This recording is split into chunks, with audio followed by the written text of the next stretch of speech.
نعرہ رسالت، نعرہ حیدری، حیدری، بلندر صلوات۔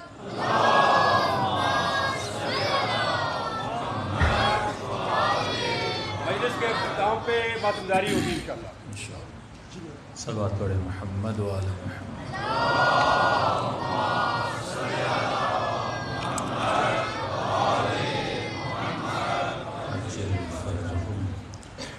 شہدائے ملت جعفریہ کو یاد کرتے ہوئے شہدائے کوئٹہ، شہدائے بارہ چنار، علیہ خان کے شہداء بھی سیریا میں دھماکہ ہوا، اس میں جتنے مومنین شہید ہوئے، کربلا میں کسی جگہ پہ آگ لگی، تقریباً 7 سے 8 مومنین شہید ہو گئے، ان کو یاد کریں۔ اور اس سال ہمارے بہت قریبی دوست مولانا سید سفیر سجاد صاحب، ان مولانا کو بھی یاد کریں۔ جتنے بھی آپ کے مرحومین ہیں، یہی دن ہوتے ہیں اپنے مرحومین کے لیے دعا کرنے کے، ان تمام تر کو یاد کرتے ہوئے ایک مرتبہ سورہ فاتحہ۔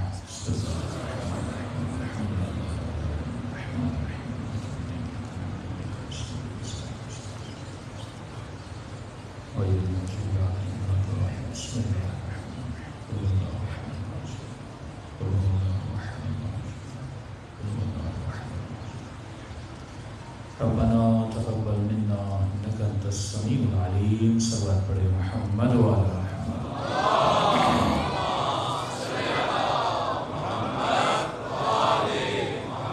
بسم اللہ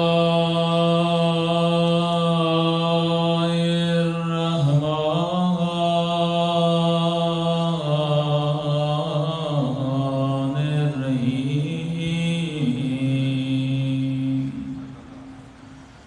الحمد للہ رب العالمین۔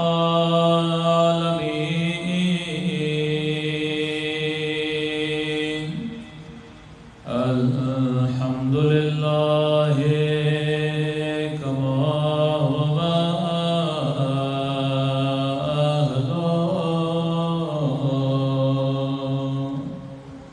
الصلاة والسلام على سيد المرسلين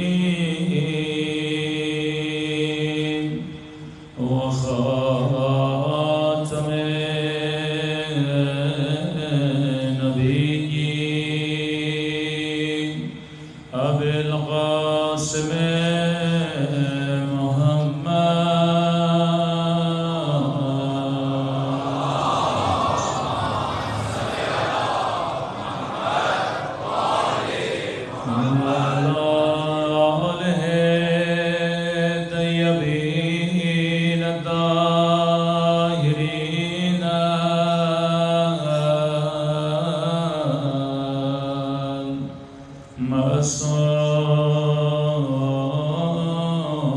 معصومین۔ سب مل کے مولا کی سلامتی کی دعا۔ اللہم کل ولیک حجت ابن الحسن صلواتک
أمري واحلل عقدة من لساني يفقهوا قولي أما بعد فقد قال رسول الله صلى الله عليه وآله وسلم إن الحسين مصباح الهدى وسفينة النجاة صلوات بر محمد وآل محمد.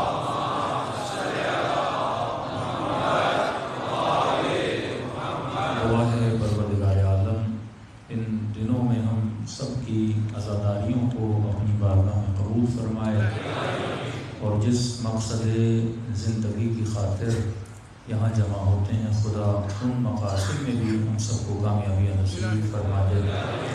اگر زحمت نہ ہو یہ لائٹ آپ بند کر دیں گے، بہت آنکھوں کو تکلیف دے رہی ہے. بار دیگر صلوات پڑھے محمد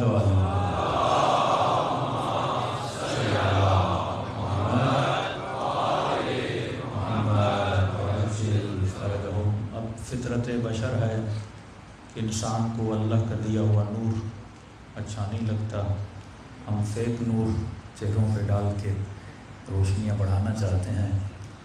قلب نورانی ہونا چاہیے، دل نورانی ہونا چاہیے. ارشاد ہوا ان الحسین مصباح الہدی، حسین چراغ ہدایت ہیں، حسین ہدایت کا نور ہیں، مصباح ہیں. پہلے زمانے میں جب کشتیاں سمندروں میں اپنا راستہ بھول جاتی تھیں تو ستاروں کی روشنی سے راستے کا پتہ لگاتی تھیں. آج بھی جب آپ اندھیروں میں اپنی گاڑی کو روڈ پہ لاتے ہیں تو ہیڈ لائٹ کی مدد سے آپ کو راستے کا پتہ لگتا ہے. تو ایک چھوٹی سی گاڑی بغیر ہیڈ لائٹ کے راستہ نہیں دکھا سکتی. تو اس دنیا میں ظلمت بھرے ماحول میں اگر حسین جیسی ہدایت کے چراغ نہ ہو تو انسان کو راستے کا کیسے پتہ چلے. پر محمد والے محمد صلوات.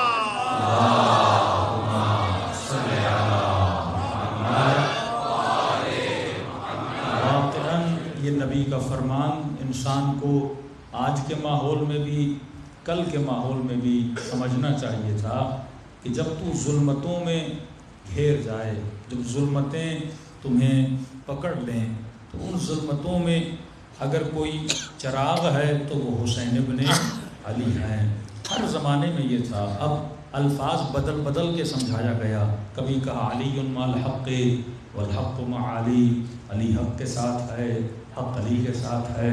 مطلب جب کبھی بھی تجھے شک ہو کہ حق کہاں جا رہا ہے تو یہ نہ دیکھنا کہ حق کا نعرہ لگانے والے کہاں جا رہے ہیں، یہ دیکھنا کہ علی کہاں جا رہے ہیں. نعرہ حیدری پر محمد والے محمد صلوات.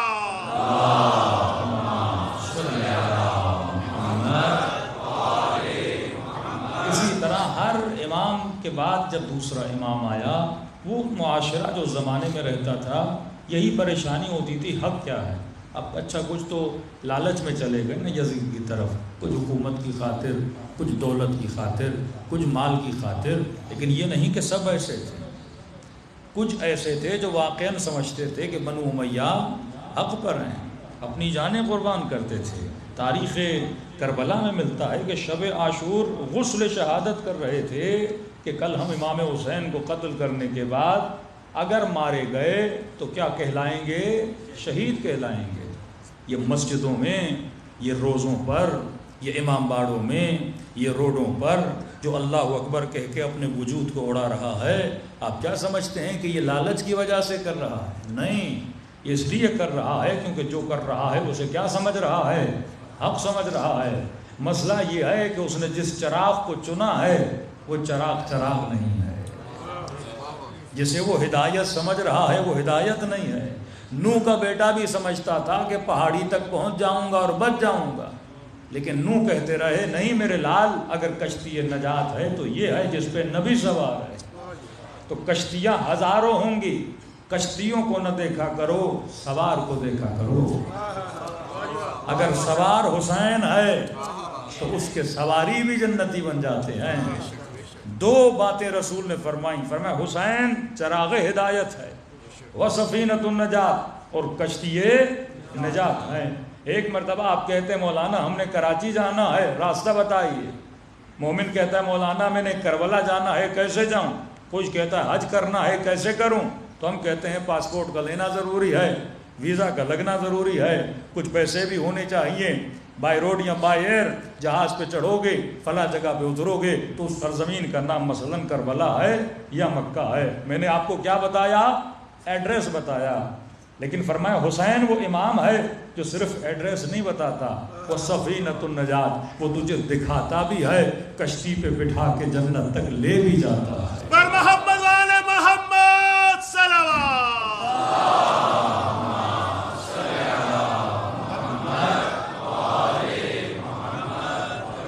سفینۃ النجات یعنی اس کے سفینے پہ بیٹھو گے، یہ سفینہ تجھے در نجات تک لے کر بھی جائے گا.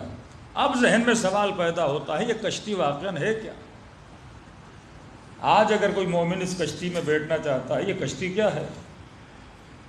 کوئی لکڑی کی کشتی ہے، کوئی گاڑی ہے، اس میں مومن بیٹھ جائے اسے نجات مل جائے. واقعاً ہے کیا یہ کشتی ہے نجات؟ آغائے فلسفی بہت بڑے عالم دین ایران کے ایک مرتبہ اہل سنت کے علاقوں میں گئے، دیکھا کہ جوان نماز کی پابندی نہیں کر رہے، حجاب کم ہوتا جا رہا ہے، معاشرے میں گناہ بڑھتا جا رہا ہے. تو ظاہر ہے جس معاشرے میں جب گناہ بڑھتا ہے تو سب سے زیادہ ذمہ داری علماء کی ہوتی ہے. اللہ ان سے پوچھے گا کہ جن کے سروں پہ امامے تھے، جو پیش امام تھے، جو مسجدوں میں تھے، ان کی ڈیوٹی ہے کہ لوگوں کو دین کی طرف راغب کریں. تبھی امام اپنا سب کچھ لگا دیتا ہے کہ کل قیامت کے دن خدا یہ بولے کہ اے میرے ولی تیری ڈیوٹی تھی لِآمِرَ بِالْمَعْرُوفِ وَأَنْهَا عَنِ الْمُنْكَرِ، تو تو نے کیا کیا؟ تو شاید کوئی اور جواب نہ دے سکے، لیکن اہل بیت کے پاس تو جواب موجود ہے کہ خدایا ہم نے دین کے لیے سب کچھ کیا دیا؟ لٹا دیا. ایک حرف نہیں کوئی بول سکتا کہ اہل بیت نے بقائے دین کے لیے کچھ نہ کیا ہو. جانوں کو نذرانہ دے کے یہ دنیا کو بھی پیغام دیا اور رب کو بتایا کہ ہم نے اپنی ڈیوٹی کیا کر دی؟ پوری کر دی. آغائے فلسفی کہتے ہیں میں نے اس علاقے کے مولویوں کو جمع کیا اور کہا کہ بندگان خدا تمہیں کیا ہو گیا؟ مسجدوں میں رش کیوں کم ہے؟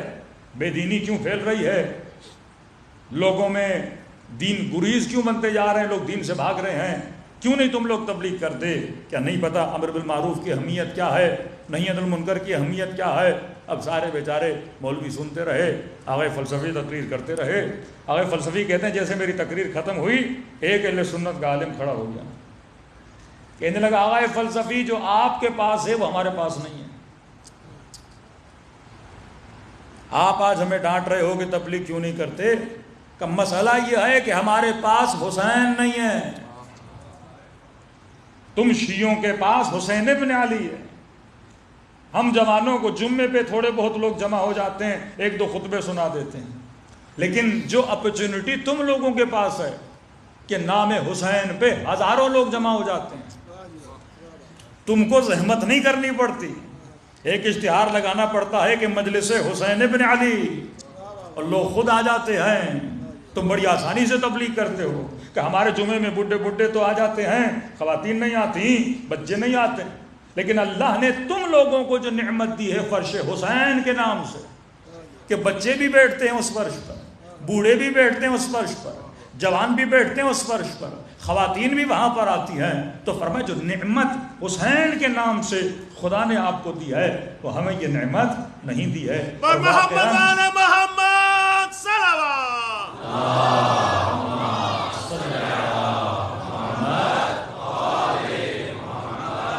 پورے اقوام عالم میں آپ دیکھ لیں کوئی ایسی قوم نہیں، یہ نعمت خدا نے صرف شیعیان علی ابن ابی طالب کو دی ہے. یہ امام حسین کی نعمت کہ کشتی کی مانند سارے لوگ حسین کے نام پہ کیا ہو جاتے ہیں؟ جمع ہو جاتے ہیں. اب سوال یہ ہے کیا صرف جمع ہونے سے ہمیں نجات مل جائے گی؟ کیا صرف مجلسوں میں آنے سے ہمیں نجات مل جائے گی؟ علماء فرماتے ہیں پہلے تو یہ بات یاد رکھ کہ اکثر لوگ اعتراض کرتے ہیں، کیونکہ معاشرہ عقل کا ہے، اعتراض یہ کیا جاتا ہے کہ بھائی آپ مجلس میں جاتے کیوں؟ واقعاً مجلس میں ہم کیوں آتے ہیں؟ تو کسی نے بول دیا کہ ہم 10 دن مجلس مناتے ہیں، امام حسین کا غم سنتے ہیں، شہادت حسین سنتے ہیں. اس نے کہا یار یہ بات تو بڑی عجیب ہے کہ 61 ہجری میں ایک واقعہ ہوا 1000 سال سے زیادہ گزر گیا، آپ ریپیٹڈلی اپنی قوم کو ایک واقعہ سنا رہے ہو، اور ایک واقعہ سنانے کے لیے اتنا خرچہ، علم بنائے جائیں، مجلسیں کی جائیں، خطیب ذاکر بلائے جائیں، نظر و نیاز کیا جائے، کہ کروڑوں کا آپ لوگ خرچہ کرتے ہو کیا سنانے کے لیے؟ ایک واقعہ سنانے کے لیے، ایک قصہ سنانے کے لیے، ایک کہانی سنانے کے لیے۔ تو کہنے لگا کہ ہم بھی کہتے ہیں عالی مقام امام حسین پہ بڑا ظلم ہوا، یزید بڑا ظالم تھا، لیکن ہم اتنا خرچہ نہیں کرتے، اگر ہم نے کرنا بھی ہو تو ہم یہ پیسہ کہاں لگاتے ہیں؟ اسکول پہ لگا دیتے ہیں۔ یہ پیسہ کہاں لگاتے ہیں؟ کوئی غریب خانہ بنا دیتے ہیں، کوئی یتیم خانہ بنا دیتے ہیں۔ آپ لوگ جو کروڑوں خرچ کر رہے ہو کس کے لیے؟ ایک واقعہ سنانے کے لیے، اور وہ واقعہ جو قوم نے سنا ہوا ہے کہ حضرت حسین کیا ہو گئے؟ شہید ہو گئے۔ تو پہلی بات تو یہ، کتنے واقعے ہیں قرآن میں؟ ہر سال اپنی تراویحوں میں ہم یہ واقعے بار بار کیوں پڑھتے ہیں؟ کتنی فضیلت کے ڈیلی قرآن پڑھو، ڈیلی قرآن پڑھو۔ اچھا اس قرآن میں ہے کیا؟ 6,000 اگر آیتیں ہیں تو 2,000 آیتیں واقعات پر مبنی ہیں۔ 270 سے زیادہ قرآن میں قصے پروردگار عالم نے بتائے۔ تو اگر قصہ سنانا عبث ہوتا تو خدا اتنے قصے کیوں سناتا؟ اگر یہ کتاب ہدایت ہے تو 2,000 آیتیں قصوں پر مبنی کیوں ہیں؟ تو کبھی بھی اگر کوئی اعتراض کرے، علماء فرماتے کبھی یہ مت کہا کرو کہ میں کربلا کا واقعہ سننے جا رہا ہوں، کیونکہ کربلا نہ سرزمین کا نام ہے، کربلا نہ کسی واقعے کا نام ہے، کربلا تہذیب کا نام ہے، کربلا تحریک کا نام ہے، کربلا انقلاب کا نام ہے، کربلا ریولیشن کا نام ہے، کربلا طرز زندگی کا نام ہے۔ ہم بچوں کو واقعے نہیں سناتے، ہم ان کو فرش عذاب پر بٹھا کر تہذیب حسین سکھاتے ہیں۔ ہم انہیں مجلسوں میں بٹھا کر ادب عباس بتاتے ہیں کہ واللہ اگر یہ تہذیب کربلا نہ ہوتی کب کی شیعت ختم ہو چکی ہوتی۔ تمہیں پتہ ہی نہیں شیعت کا اگر پاور ہے، اگر بیک بون ہے تو یہ عزاداری امام حسین ہے، کہ ایک طرف 10 مہینے شیطان محنت کرتا ہے، ایک طرف 2 مہینے حسین کے آتے ہیں، ان کی محنتوں پہ پانی پھر جاتا ہے۔ کہ امام خمینی کہتے ہیں اگر محرم اور سفر نہ ہوتا تو فرماتے ہیں کہ اسلام بھی نہ ہوتا۔ اگر اسلام باقی رہتا ہے تو کس کے نتیجے میں؟ محرم اور سفر کے نتیجے میں۔ رہی بات اگر یہ واقعہ ہوتا تو انبیاء اسے اتنا کیوں مناتے؟ آدم سے لے کر خاتم تک ہر نبی نے غم حسین منایا ہے۔ فرماتے ہیں کہ جب حضرت آدم سرزمین کربلا سے گزرنے لگے، پاؤں میں چوٹ آئی، خون بہا، پروردگارہ انبیاء کو جب تکلیف آتی تھی خدا سے پوچھتے تھے خدایا کوئی غلطی تو نہیں ہوئی؟ کیونکہ نبی کو اگر تکلیف آئے تو خطا کی وجہ سے آتی ہے، ترک اولا کی وجہ سے آتی ہے، یا اللہ کا امتحان ہوتا ہے، خدا ترفیع درجہ دینا چاہتا ہے۔ تو فوراً پوچھا پروردگارہ پاؤں میں تکلیف کیوں آئی؟ کہا آدم یہ وہی سرزمین ہے جہاں محمد کے نواسے کا خون بہے گا۔ ہم چاہتے ہیں کہ تیرا بھی ایک کنیکشن بنے اس سرزمین کے ساتھ۔ موسیٰ گزرے، جوتی پھٹی، پاؤں میں کانٹا چلا گیا، فوراً کہا پروردگارہ کیا ہوا؟ کہ موسیٰ ایک کانٹا تیرے پاؤں میں گیا ہے، لیکن یہ وہ سرزمین ہے جہاں پہ پیدل ان غریبوں کو چلایا جائے گا۔ حضرت ابراہیم گزرے، کہتے ہیں پاؤں لڑکھڑایا، سر زمین پہ لگا، سر سے خون جاری ہوا، پروردگارہ ابراہیم سے کوئی خطا ہوئی؟ کہ ابراہیم کوئی خطا نہیں ہوئی، تیرے ہی نسل میں سے ایک آئے گا، نام حسین ہوگا، جس کا خون اس سرزمین پہ بہے گا۔ ہم چاہتے ہیں کہ تیرا کنیکشن بنے حسین ابن علی سے۔ رسول گرامی جب سیدہ بیٹے کو لے کر آتی ہیں، جیسے حسین کے چہرے پہ نگاہ پڑتی ہے تو زار و خطا رونے لگتے ہیں۔ بی بی ام سلمہ کو جو مٹی دی وہ تو مسلمانوں کو پتہ ہے، یہ کیسا واقعہ ہے جس کو پہلے سے ذکر کر دیا جا رہا ہے؟ یہ واقعہ نہیں ہے، یہ ایک تحریک اور تہذیب ہے، یہ ایک تمدن ہے، یہ ایک ریولیشن ہے۔ جن قوموں نے کربلا سے سیکھا خدا نے ان کو آج عزت بھی دی ہے، جن قوموں نے کربلا سے سیکھا خدا نے ان کو مہذب بنایا ہے، جن قوموں نے کربلا سے سیکھا خدا نے ان کو ترفیع درجہ بھی عطا کی ہے۔ تو اپنے بچوں کو سمجھاؤ کہ کربلا واقعہ نہیں ہے، کربلا مہذب مہذب بننے کا ماحول ہے. یہاں فرش ازاں پہ آتے ہو کچھ سیکھنے کے لیے. اب اگر میں حسینی بننا چاہتا ہوں تو حسینی کیسے بنا جاتا ہے؟ ایک ہے کربلا کی سرزمین پہ ہو کر جو آتا ہے اسے کربلائی بولتے ہیں. بندہ ایک دن کربلا گیا, مولا حسین کی زیارت کی, واپس آیا تو کیا کہلایا؟ کربلائی. یہ زمینی ناتا ہے امام حسین سے. مشہد ہو کر آیا تو کہنے لگا مجھے مشہدی بولو, نجف ہو کر آیا تو کہنے لگے مجھے نجفی بولو. اب کسی یورپ کی کنٹری سے آئے گا پتہ نہیں کیا بلوائے گا. یہ ناتا کون سا ہے؟ زمینی ناتا ہے. زمینی ناتوں سے فضیلت نہیں ملتی. اصل جو تیرا ناتا ہے وہ فکر حسین کا ناتا ہے. کس کی فکر حسینی ہے, کس کی فکر یزیدی ہے؟ تو سوال یہ ہے, اگر میں تہذیب کربلا کو سیکھنا چاہتا ہوں تو مجھے دیکھنا ہوگا واقعاً کربلا والوں کی زندگی کے اصول کیا تھے. جب تک اصول زندگی ابا عبداللہ الحسین نہیں اپناتے تب تک کوئی حسینی نہیں بنتا. انشاءاللہ 5 دنوں میں کوشش کریں گے ڈیلی ایک اصول زندگی امام حسین بتائیں, اس کو اپنی زندگی میں اتاریں کہ واقعاً ہمارے وجود میں خوشبو کردار حسین پیدا ہو جائے. اور محمد والے محمد صلوات.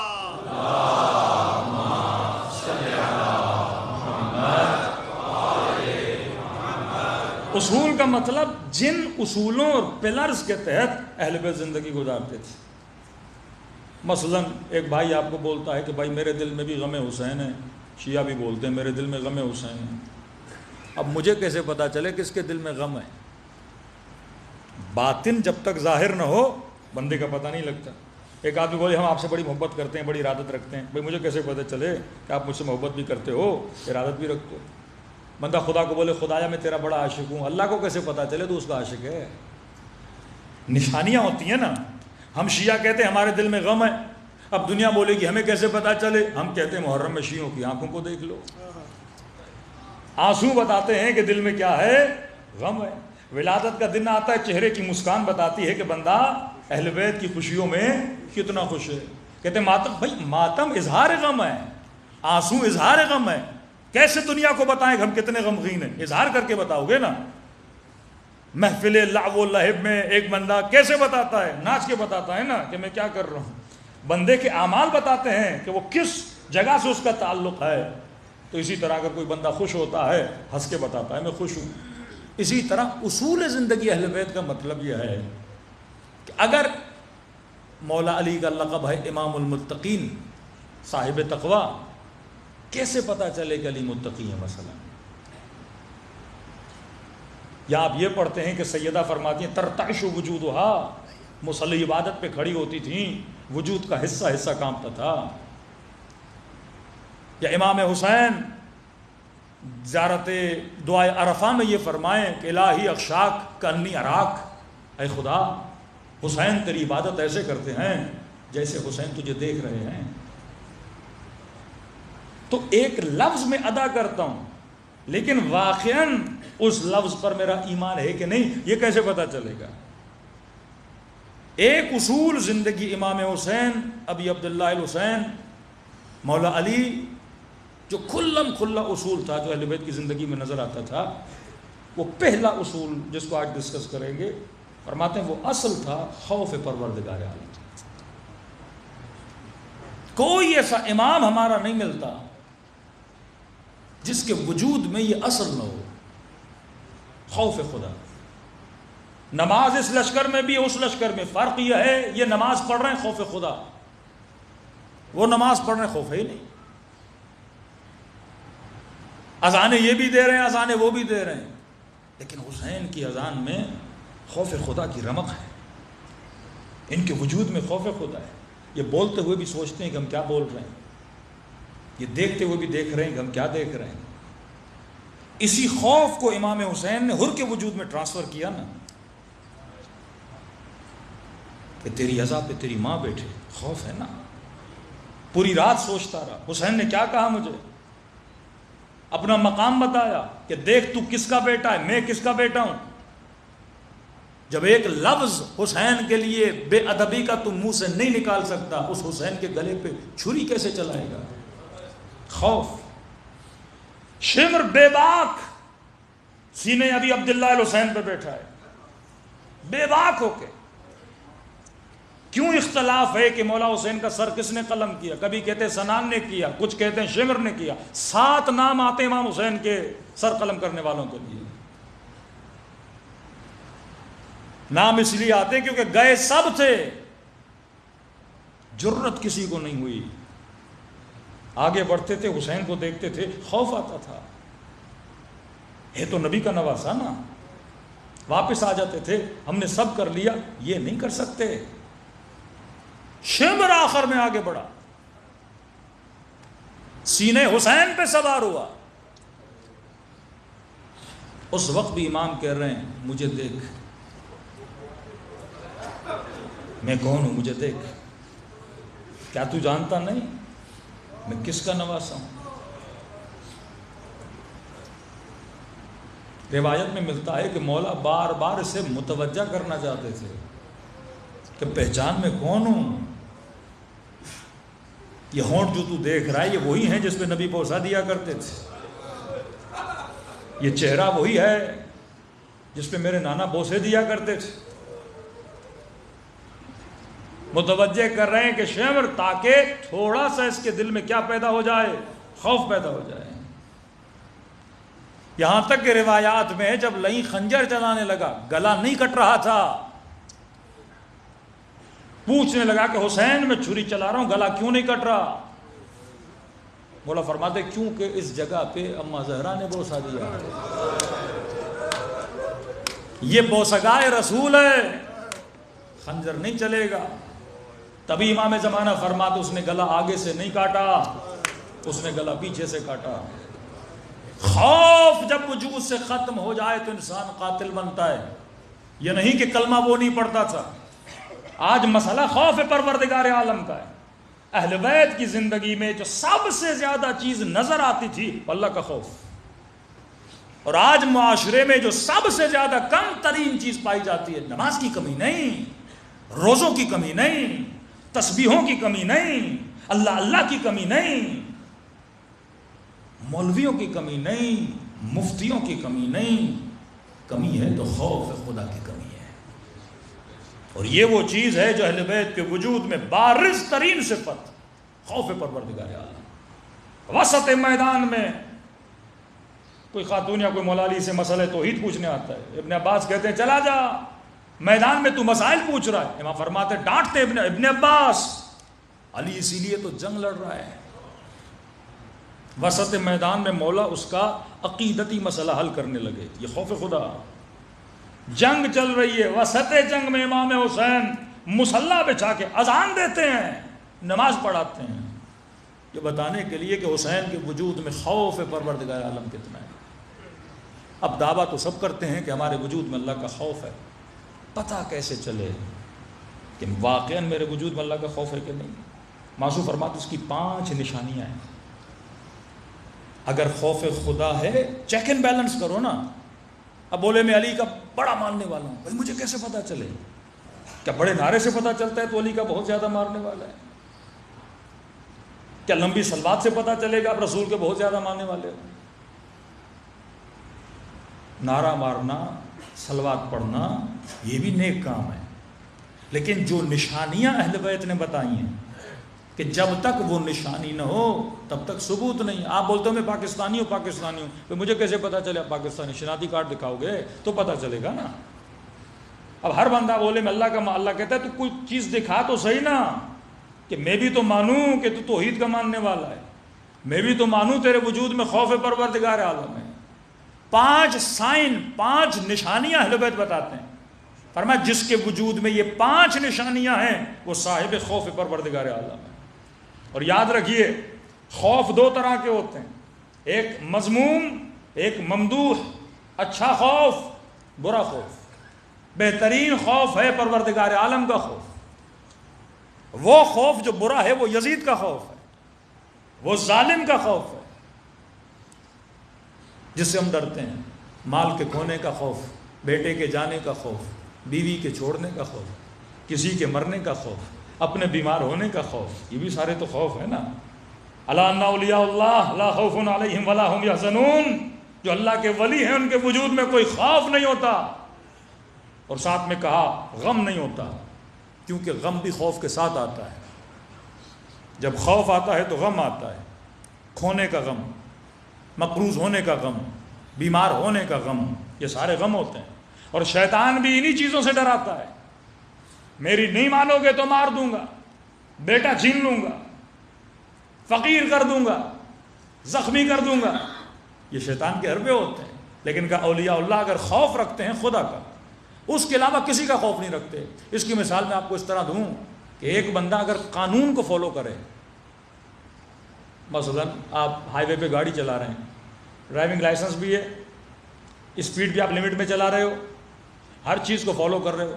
جو قانون سے ڈرتا ہے وہ پولیس سے نہیں ڈرتا. پولیس سے کون ڈرتا ہے؟ جو قانون سے نہیں ڈرتا. جب آپ قانون کو فالو نہیں کرو گے، اسپیڈ لمٹ حد سے بڑھ جائے گی، پولیس والے پہ نگاہ پڑے گی، دل میں کیا آئے گا؟ خوف آئے گا. روک نہ لے، فائن نہ کر لے. تو جو قانون سے نہیں ڈرتا وہ پولیس سے ڈرتا ہے. جو قانون سے ڈرتا ہے وہ پولیس سے نہیں ڈرتا. اسی طرح جو خدا سے ڈرتا ہے وہ لوگوں سے نہیں ڈرتا. اور جو لوگوں سے ڈرتا ہے وہ پھر اس کا مطلب ہے وہ خدا سے نہیں ڈرتا. شریعت پروردگار عالم اسی کا نام ہے. جو حدود الہی کا خوف رکھتا ہے پھر وہ لوگوں کا خوف نہیں رکھتا. آیت اللہ العظمیٰ شیرازی سے ان کے شاگردوں نے پوچھا کہ قبلہ آپ کو پتا چلے 1 ہفتے کے بعد آپ مر جائیں گے، یہ بتائیے زندگی میں کون سا کام کریں گے؟ تو مثلا خدا نخواستہ کسی مومن کو خدا نخواستہ کینسر ہو جائے اور ڈاکٹر بولے آپ 6 مہینے کے مہمان ہو، تو آپ کون سا کام کرو گے؟ اصلاً آپ کو رات ملک الموت آ کے بتا دے بھائی جمع کرو، ہفتے میں جانے والے ہو، تو آپ سوچیے آپ کون سا کام کریں گے؟ کسی نے کہا نماز پڑھوں گا، کسی نے کہا تہجد پڑھوں گا، کسی نے کہا قرضوں کو ادا کروں گا، کسی نے کہا رشتہ داروں سے بدتمیزیاں کی ہیں معافیاں مانگوں گا، کسی نے کہا غیبتیں کی ہیں معافیاں مانگوں گا. ہاں سب بولتے رہے. آغا شیرازی سے پوچھا کہ قبلہ اگر آپ کو پتا چلے ہفتے کے بعد آپ جانے والے، آپ کیا کریں گے؟ بڑے سکون سے بولا وہی کروں گا جو روز کرتا ہوں. علی والے کی زندگی ایسی ہوتی ہے، وہ یہ نہیں کہ موت کی خبر سن کے خود کو سیٹ کرنا شروع کر دے. وہ ہمیشہ اپنے آپ کو کیا رکھتا ہے؟ سیٹ رکھتا ہے. بعض لوگوں جس طرح گاڑیوں کو 6 مہینے گھر میں کھڑا کر دیتے ہیں، اب سفر پہ جانا ہے، اب موبائل بھی چیک کرے گا، ہر چیز چیک کرے گا. لیکن ایک بندہ ڈیلی اپنی گاڑی کو مینٹین رکھتا ہے. اچانک بھی فون آ کے سفر پہ نکلنا، یہ تو تیار رہے گا نا.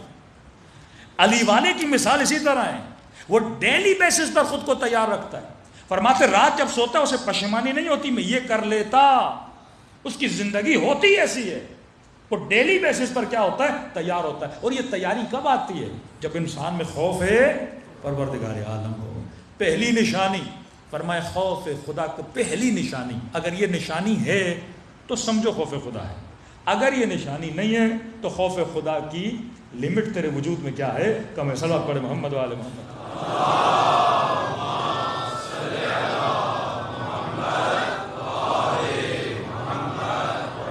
فرمایا جو خوف پروردگار عالم رکھتا ہے، مرد ہو، عورت ہو، جوان ہو، بوڑھا ہو، یہ نشانی ہونی چاہیے. مولا کون سی نشانی؟ فرمایا پہلی نشانی یہ ہے جو خوف پروردگار عالم رکھتا ہے وہ خدا کو ناظر مانتا ہے. امام حسین کا جملہ الہی اخشاک انی اراک. ناظر مانتا ہے. ناظر مطلب جیسے خدا مجھے دیکھ رہا ہے. اس چیز سے جو بندہ غافل ہوا اس کے اندر خوف نہیں ہے. میں سمجھانے کے لیے مثال دیتا ہوں کہ ایک ایسا گھر بنایا جائے جس میں آپ کو بولا جائے آپ 1 مہینہ رہو. پاکستان میں ایک گھر بنایا جائے جس میں بولا جائے 1 مہینہ آپ رہو، اور اس گھر میں بولا جائے 40-50 کیمرے لگے ہوئے ہیں. آپ کب سوتے ہو، کب اٹھتے ہو، کیا کھاتے ہو، کیا پیتے ہو، کیا بات کرتے ہو، کیسے واک کرتے ہو، سب ریکارڈنگ ہو رہی ہے. اور یہ ریکارڈنگ پورے پاکستان کو دکھائی جا رہی ہے. میں کہتا ہوں اس 1 مہینے میں پوری قوم شریف ہو جائے گی. ہم سے بڑا کوئی متقی نہیں ہوگا. یہ شرافت کس چیز کی وجہ سے ہے؟ کیمرے کی وجہ سے. اگر خدا کو اس کیمرے جتنا ایمان ہونا اللہ کی آنکھ پر، جتنا اس کیمرے پر ایمان ہے اتنا ایمان ہونا خدا کی آنکھ پر. عین اللہ الناظرہ، وہ اللہ کی آنکھ جو تیری نظارت کر رہی ہے. یوم تبلی السرائر، تم سب کی ریکارڈنگ خدا کہتے ہیں قیامت کے دن لوگوں کے سامنے لاؤں گا. کتنا چھپے گا، کتنا چھپائے گا، کتنا خود کو سمجھ رہا ہے کہ لوگ مجھے نہیں دیکھ رہے. اللہ کہتا نہیں، قیامت کے دن دکھاؤں گا. اس دن سے ڈرو جب اسرار عالم کو میں ظاہر کر دوں گا. فرمایا خوف خدا کی پہلی نشانی یہ ہے کہ جو اللہ کو کیا مانے؟ ناظر مانے. عقیدہ کامل آ جائے کہ واقعاً مولا کہاں ناظر مانے. فرمایا علانیہ و سر، پھر نظارت کی بھی نشانی ہے. ناظر مانے علانیہ، لوگوں کے سامنے بھی، وہ سرا، اور جب تنہائیوں میں جاتا ہے اس وقت بھی پروردگار عالم کو کیا مانے؟ ناظر مانے. کہ جب میں اکیلا ہوں تب بھی خدا دیکھ رہا ہے، جب لوگوں میں ہوں تب بھی خدا دیکھ رہا ہے. اچھا ایک ہم لوگوں کا ایک مسئلہ ہے، وہ مسئلہ ہمارا ذاتی ہے. ذاتی مطلب ہماری بناوٹ ایسی ہے، کچھ ایشوز ہماری بناوٹ کی وجہ سے کہ ہم کبھی کبھی غفلت میں چلے جاتے ہیں، کیونکہ ہماری بناوٹ ہے جسم کی. ہم آئینے میں جب خود کو دیکھتے ہیں تو فوراً سمجھتے ہیں یہ کون ہے؟ میں ہوں، جبکہ یہ میں نہیں ہوں. میرا کیا ہے؟ جسم ہے. یہ جسم ہے، مٹیریل جسم ہے جو مٹی میں مل جائے گا. اچھا جب تک ہم دیکھتے نہیں تب تک اس چیز کو محسوس نہیں کرتے کہ ہمارا مسئلہ ہے، کیونکہ عالم مادہ اور مٹیریل اس دنیا میں رہتے ہیں تو محسوسات کو زیادہ ہم محسوس کرتے ہیں. تبھی خدا مثالیں بھی کون سی دیتا ہے؟ جس نے غیبت کی گویا اس نے اپنے مردہ بھائی کا گوشت کھایا. کیونکہ ہم غیبت کو برائی نہیں سمجھ رہے تو اللہ محسوسات کی مثالیں دے رہا ہے. یہ بالکل ایسے ہے سمجھو جسم پڑا ہوا ہے، کاٹ کے کھا رہے ہو تاکہ بندہ محسوس کرے. جس نے غیبت کی گویا اس نے خانے خدا میں زنا کی. محسوسات کی خدا مثالیں دے رہا ہے، کیونکہ گناہ جب تک جسمی نہ ہو تب تک ہمیں گناہ نہیں لگتا. جھوٹ ہمیں برا نہیں لگتا کیونکہ جسمی نہیں ہے نا، لیکن پتہ چلے کسی مومن نے بدکاری کی ہے ہمیں بہت برا لگتا ہے، حالانکہ کمپیریزن ہے ہی نہیں. بعض اوقات ایک بندہ تنہائی میں گناہ کرتا ہے اس کی اتنی سزا نہیں ہے جتنا ایک معاشرے میں کسی مومن کی بندہ برائی کرے اس کی سزا ہے. کیونکہ ایک گناہ سے فساد پھیلتا ہے، دوسرا گناہ تیری ذات سے ریلیٹڈ ہے، گناہ وہ بھی ہے. تبھی خدا مثالیں جسمی دیتا ہے کیونکہ خدا ہماری مینٹلٹی ہماری سائیکی کو جانتا ہے کہ جب تک میں اسے ایسی مثالیں نہیں دوں گا اسے وہ برائی نہیں لگے گی. خدا کو بھی ہم کیوں نہیں محسوس کرتے؟ کیونکہ نظر نہیں آتا ہمیں. وہی مینٹلٹی جو اہل مصر کی، کوئی بت تو بنا دو، کوئی چیز بنا دو موسیٰ تاکہ ہم دیکھیں، محسوس تو کریں، ہاتھ تو لگائیں. تبھی مومن جب کربلا جاتا ہے مولا کی زری کے سامنے پوری قوم شریف بن جاتی ہے. میں کہتا ہوں خدایا کاش قوم ایسی ہو جائے. نمازیں، ذکر، خلوص، خضوع، خشوع. کس کے سامنے بیٹھا ہے؟ چاندی کی زری کے سامنے. جس کی نسبت کس سے ہے؟ حسین سے ہے. اب کیا سمجھ رہا ہے کہ زری کے اندر کون بیٹھے ہوئے ہیں؟ امام حسین بیٹھے ہوئے ہیں. حالانکہ روح حسین تو ہر جگہ ہے. فرمایا جب تو مجلسوں میں آتا ہے ہم وہاں بھی آتے ہیں، ہم تجھے دیکھ رہے ہیں، تیرا امام تیرے ساتھ ہے، احاطہ ہے ہمارا. لیکن نہیں، کربلا کے روزے کے اندر ایک ادب ہوتا ہے ہمارے اندر. روزے سے باہر نکلے ادب تھوڑا کم ہوا، ایئرپورٹ تک آئے تھوڑا اور کم ہوا، جہاز پہ بیٹھے تھوڑا اور کم ہوا. اسی جہاز میں وہی مومن جو وہاں پہ کسی سے لڑتا نہیں تھا جہاز میں لڑنا شروع ہو گیا. جہاں تک بھی ہم نے ایک ظاہر دوسرے ظاہر پہ لعنت کرنے لگا. کس بات پہ؟ ہاتھ میں تسبیح، سبحان اللہ سبحان اللہ سبحان اللہ. عمر 70 سال ساتھ بیٹھے ہوئے ہیں. اب پچھلے مومن نے پتہ نہیں لہسن کھایا، پیاز کھائی، منہ سے اس کی بو آ رہی تھی. اس نے کہا اللہ اس پہ لعنت کرے، پیاز کھا کے آیا ہے، جہاز میں جینا حرام کر دیا اس نے. میں نے کہا پتہ بھی ہے لعنت کس پہ بھیجی جاتی ہے. تو زیارت عاشورہ پڑھ، یزید پہ تو لعنت بھیجتا ہے. لعنت ہلکی چیز نہیں ہے کہ تھوڑا سا غصہ آئے. لعنت دشمن علی پر مومن پہ نہیں بھیجی جاتی. اب یہ حسین کی زیارت کر کے آیا ہے، ہاتھ میں تسبیح، ظاہر حسین، اور اسی مولا کے چاہنے والے کو ایک منہ کی ہلکی سی بدبو کی وجہ سے کیا کر رہا ہے؟ لعنت بھیج رہا ہے. وہ ادب نہیں ہے. کیونکہ ہم سمجھتے ہیں کہ امام حسین، کیونکہ محسوسات، مٹیریلسٹ مائنڈ ہمارا اتنا ہے، جب تک زری نہیں. اسی مجلس میں مومنین میں کتنا ادب آ جاتا ہے، خاموش بیٹھے ہوئے ہیں سارے با ادب ماشاءاللہ. لیکن اسی مجلس سے نکل کے ہم گھر جائیں گے کہ ادب باقی رہتا ہے؟ بھول جاتے ہیں. ہم یہ سمجھ رہے ہیں ممبر کو دیکھ کر، امام بارگاہ کو دیکھ کر کہ امام حسین یہاں پر ہیں. مسجد میں مسلمان جاتا ہے کہتے اللہ وہاں پر ہے. کعبے کی کپڑے اور غلاف کو پکڑ کے سمجھتے اللہ وہیں پر ہے، وہاں بڑا اللہ اللہ کرتا ہے. لیکن تنہائیوں میں جاتا ہے کہاں گیا تیرا اللہ؟ بازاروں میں جاتا ہے کہاں گیا تیرا اللہ؟ گھر میں بیٹھتا ہے کہاں گیا تیرا اللہ؟ موبائل اٹھاتا ہے، کہاں گیا تیرا اللہ؟ کہتے خوف خدا نہیں ہے. خوف خدا کی نشانی یہ ہے کہ ہر وقت ہر لمحہ خدا کو کیا سمجھے؟ ناظر سمجھے. جب تک تو خدا کو ناظر نہیں سمجھتا. ایک جوان ابھی عبداللہ امام حسین علیہ السلام کی خدمت میں آیا. صلوات پڑھیں مولا کی شان پر.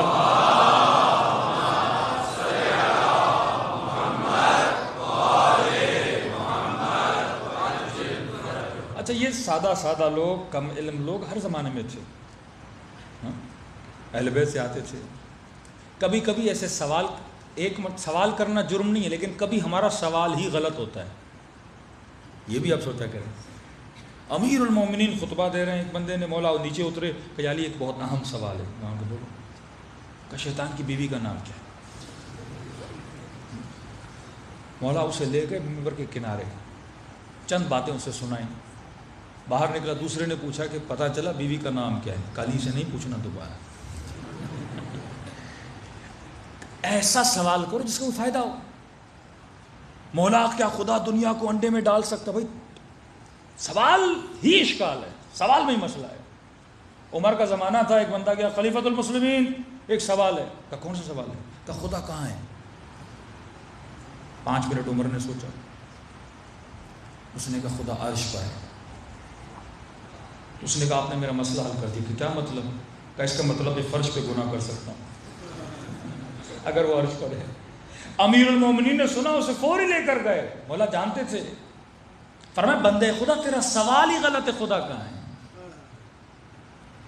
تیرا سوال ہی غلط ہے.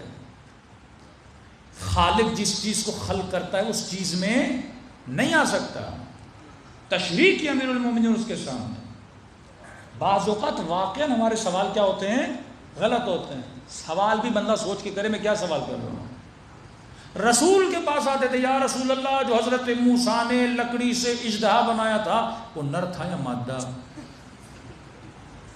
بھائی سوال وہ کرو جس سے تیری دنیا بنے، آخرت بنے، تیرا ایمان. آج واقعا 40% قوم وہ سوال کرتی ہے، اس کا کوئی فائدہ نہیں ہے.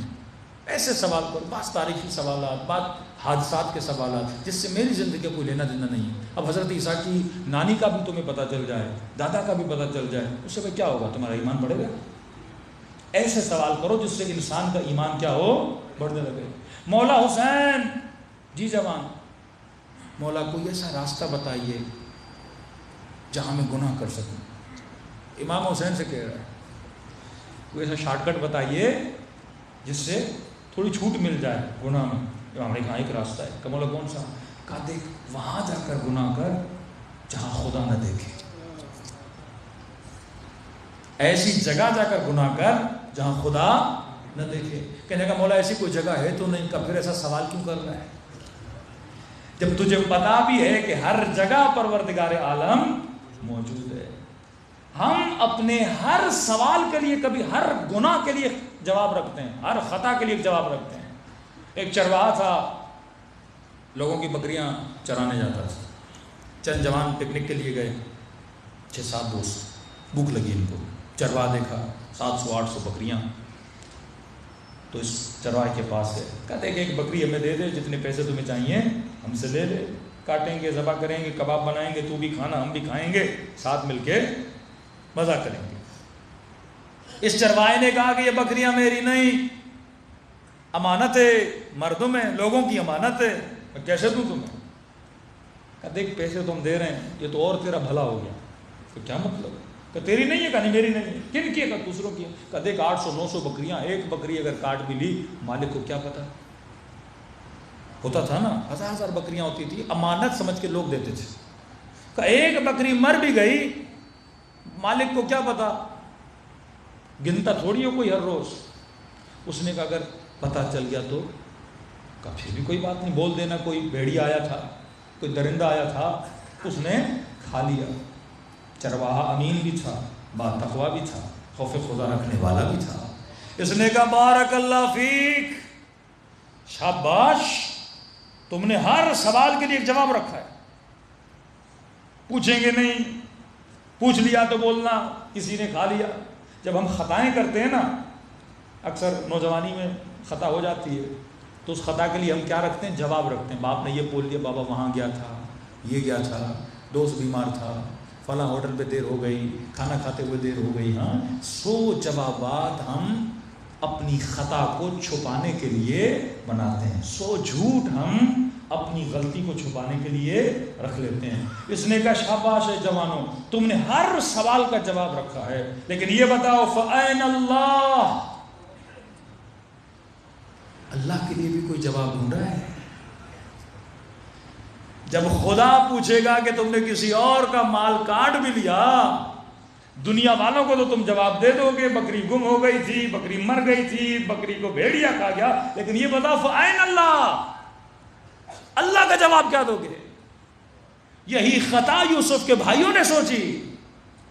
کبھی قمیص کو پھاڑ رہے تھے، کبھی خون لگا رہے تھے، کبھی کیا کر رہے تھے کہ ہم یعقوب کو دھوکہ دے رہے ہیں، لیکن یہ نہیں سوچا فَأَيْنَ اللَّهُ، قبر میں جاؤ گے جب خدا پوچھے گا اسے کا جواب دو گے، قیامت میں جب خدا پوچھے گا اسے کا جواب دو گے. اور یہی سوچ رہا تھا کہ اگر قیامت کے دن زہرا نے مجھ سے پوچھ لیا میں کیا جواب دوں گا. یہ عین اللہ الناظرہ کا اگر عقیدہ انسان کا مضبوط ہو جائے نا کہ میں جہاں بھی جاتا ہوں اللہ کی آنکھ مجھے دیکھ رہی ہے، ہمارے 80% سے زیادہ مسائل کیا ہو جائیں گے؟ حل ہو جائیں گے. خیانتیں، بے وفائیاں، چیٹنگز، جھوٹ، غیبتیں، یہ سب اعمال ختم ہو جائیں گے اگر انسان کے وجود میں یہ چیز پیدا ہو جائے کہ اگر تو خوف خدا رکھنے والا ہے تو یہ عقیدہ مضبوط رکھ کہ ہر حال میں تیرا پروردگار عالم تجھے دیکھ رہا ہے. صلوات پڑھے محمد و آل محمد.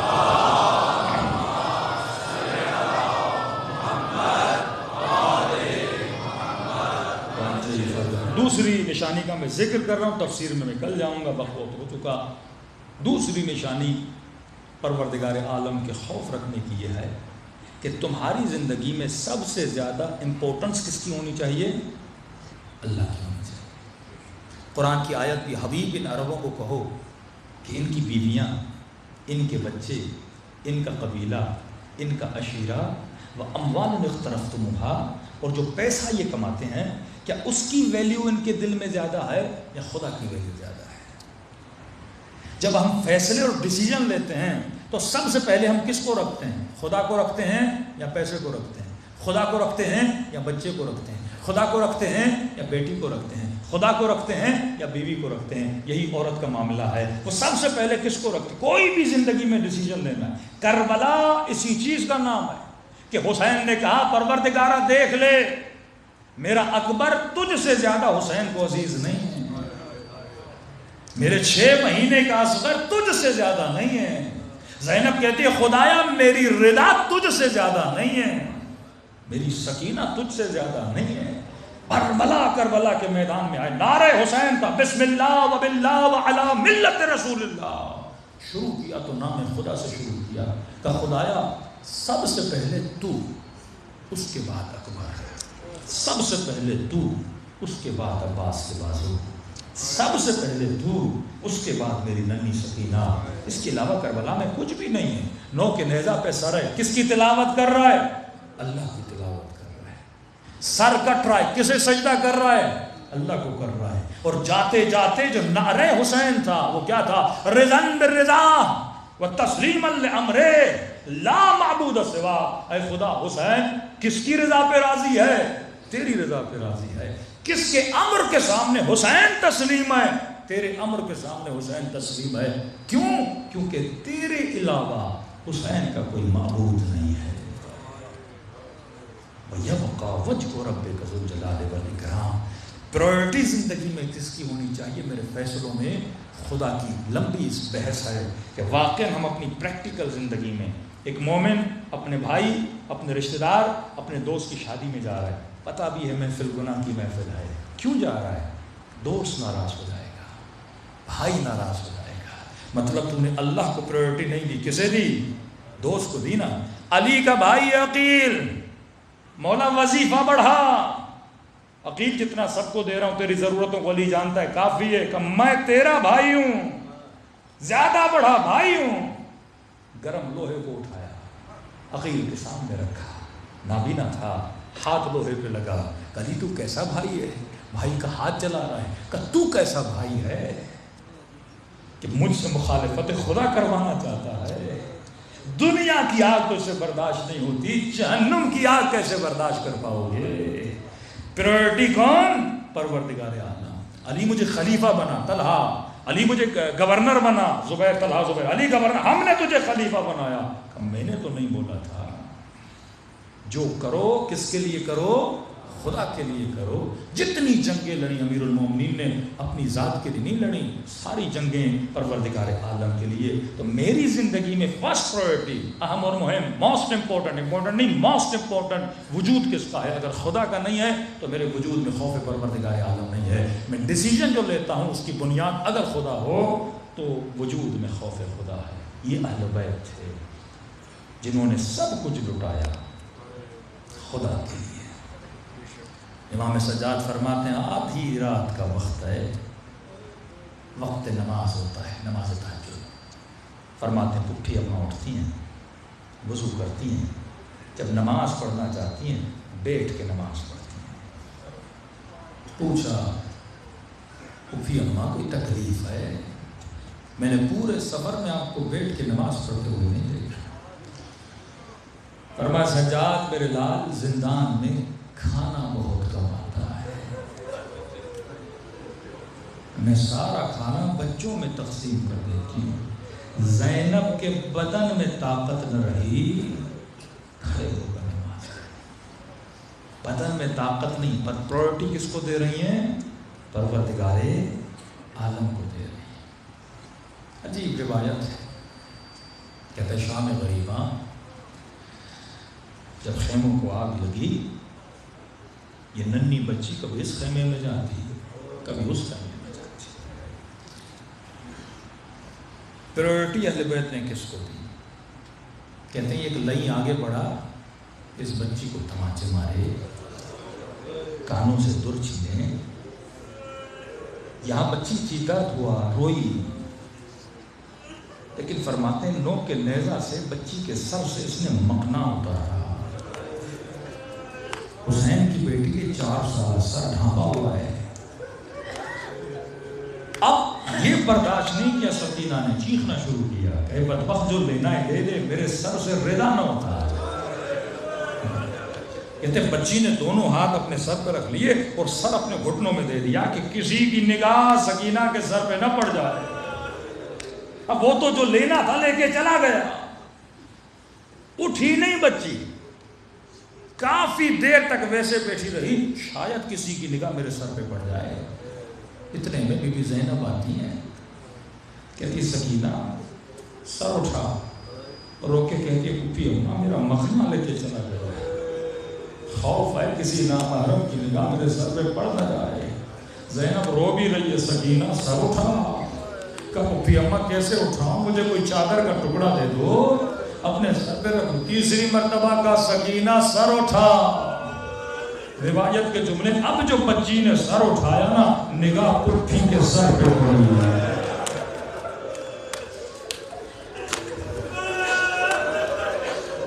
اس عالم میں بھی خوف پروردگار ہے. آج کس نو کے نیزہ نے ماؤں بہنوں کے سروں سے چادر اتاری ہے؟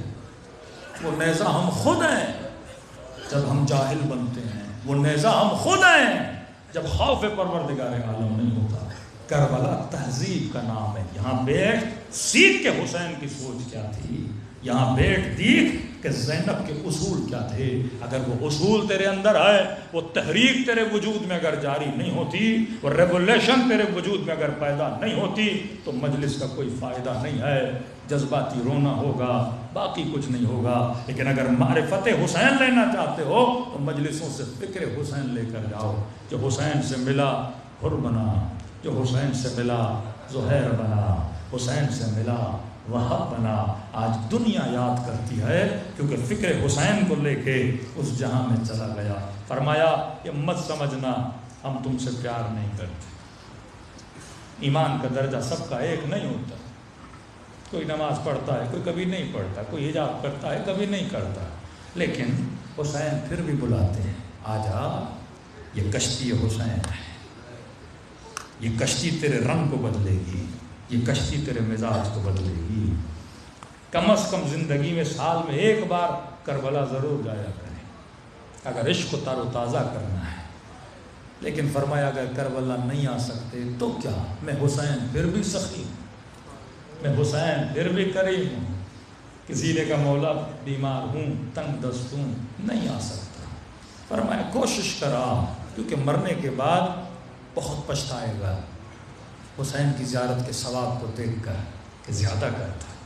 آقا گلپائگانی دنیا سے چلے گئے، بیٹے کے خواب میں آئے کہ بابا اگر واپس دنیا میں آؤ کون سا کام کرو گے؟ کہ بیٹا آدھا منٹ بھی ملے نا واپسی کا تو امام رضا کی زیارت پہ جاؤں.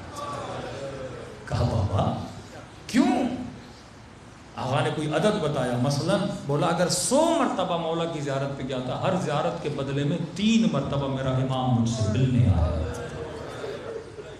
اذکرونی اذکرکم، جتنا انہیں یاد کرتے ہو اتنا وہ تجھے وہاں یاد کرتے. سارا صلہ، سارا پھل، سارا ثمر کہاں ملنا ہے؟ وہاں ملنا ہے. اگر کوئی مرحوم خواب میں آئے تو پوچھ لیجئے گا، یہی جوابات ملیں گے.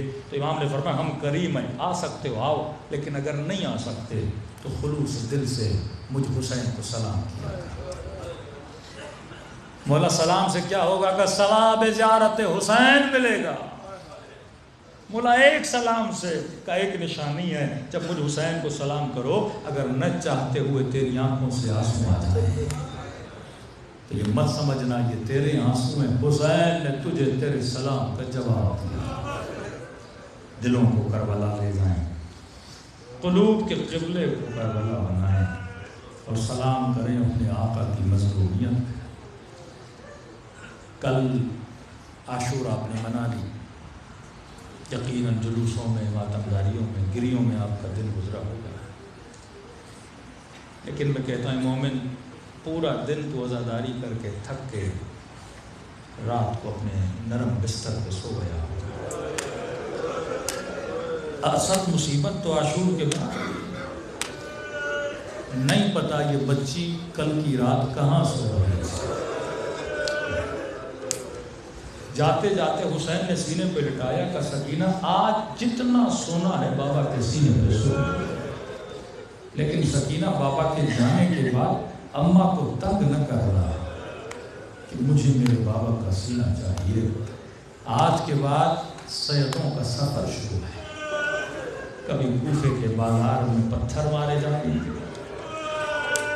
کبھی شام کے بازار میں نوک نیزہ سے مارا جائے گا، کبھی شرابی کے دربار میں کٹی ہوئی گردن کو اور اس کی توہین کی جائے گی. یہ وہ مصیبت کے دن ہیں. اور امام زمانہ فرماتے ہیں خدا 2 واسطے کبھی رد نہیں کرتا، ایک میری ننھی سکینہ کا واسطہ، ایک میری پھوپھی زینب کا واسطہ. ایسے سلام کرو جیسے سیدہ زینب نے اپنے بھائی کو سلام کیا. السلام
Oh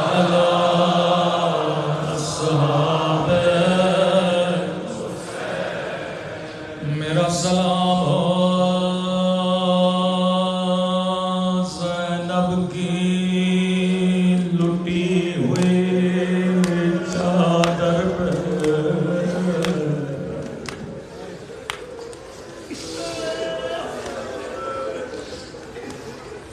فرمایا ایسے رویا کرو جیسے بوڑھی ماں جوان بیٹے کے لاش پہ روتی ہے۔ آپ نے زندگی میں بڑے بڑے ذاکروں کے مصائب سنے ہوں گے، لیکن کبھی کبھی امام زمانہ کی زبان سے بھی مصائب سنا کرو۔ زیارت ناہیہ امام زمانہ کا نوحہ ہے، سنیں گے اپنے جد کے مصائب کیسے بڑھتے۔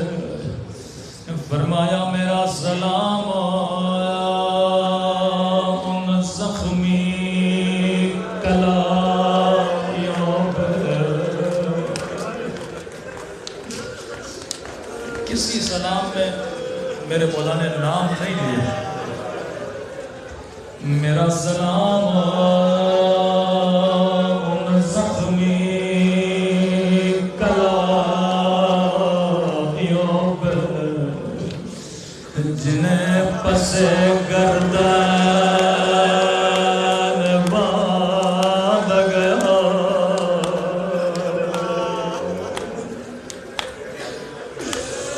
اللہ جانے یہ کس بی بی کی کلامیاں تھی۔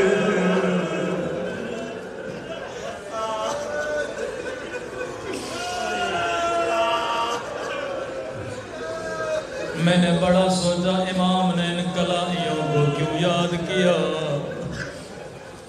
بیویوں پہ تو بڑے بڑے مصائب آئے، کسی ظالم نے پتھر مارا، کسی ظالم نے نوکے نیزہ سے مارا، لیکن امام نے کلائیوں کو کیوں یاد کیا۔ ایک روایت میرے نظروں سے گزری، راوی کہتا ہے 11 محرم کو زینب اونٹ سے ایسے گرے جیسے عباس گھوڑے سے گرے تھے۔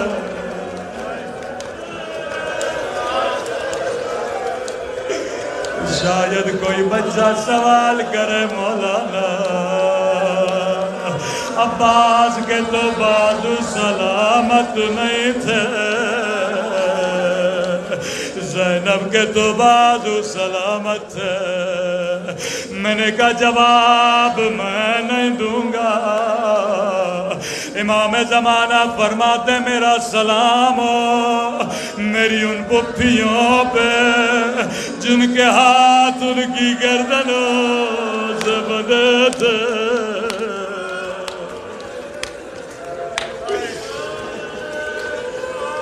آواز تھوڑی بڑھا دیں۔ میں کسی مجمع میں یہ مصائب پڑھ رہا تھا، ایک مومن روتا ہوا اٹھا، کہنے لگا ذاکر عباس گھوڑے سے گرے تھے لیکن زینب اونٹ سے گرے۔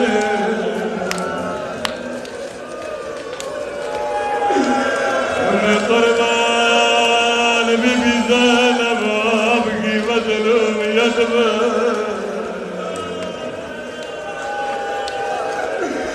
اے خدا تجھے زینب کے بندے ہاتھوں کا واسطہ، کوئی ہاتھ تیری دربار سے خالی نہ جائے۔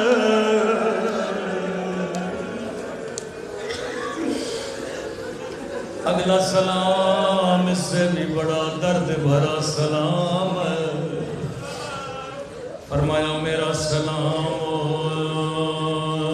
ان کلائیوں پہ جو پس گردن باندھی گئی۔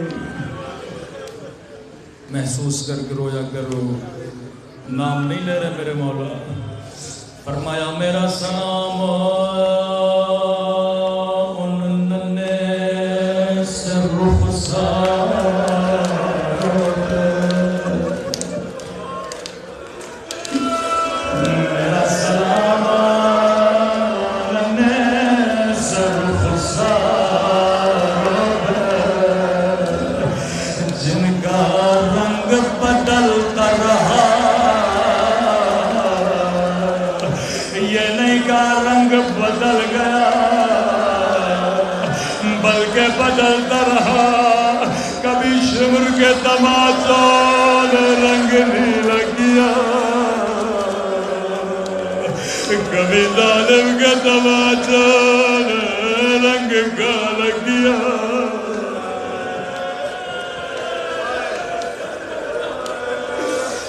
آخری جملہ تمام کرو.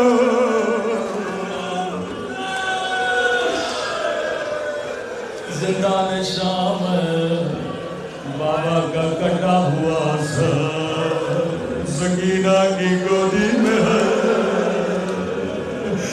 اللہ کسی بچی کا بابا کا کٹا سر نہ دکھائے. بچیاں بابا سے بڑا پیار کرتی ہے. سر کو گود میں لیا کہنے لگی میرے پیاسے بابا, میرے غریب بابا. بابا آنکھیں کھولو ذرا میرے زخمی کان دیکھو, میرے زخمی رخسار دیکھو.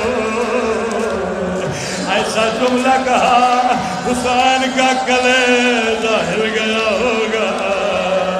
بابا آنکھیں کھولو میرے رخسار دیکھو. بابا سکینہ کے رخسار چھوٹے تھے لیکن شمر کا ہاتھ بڑا تھا.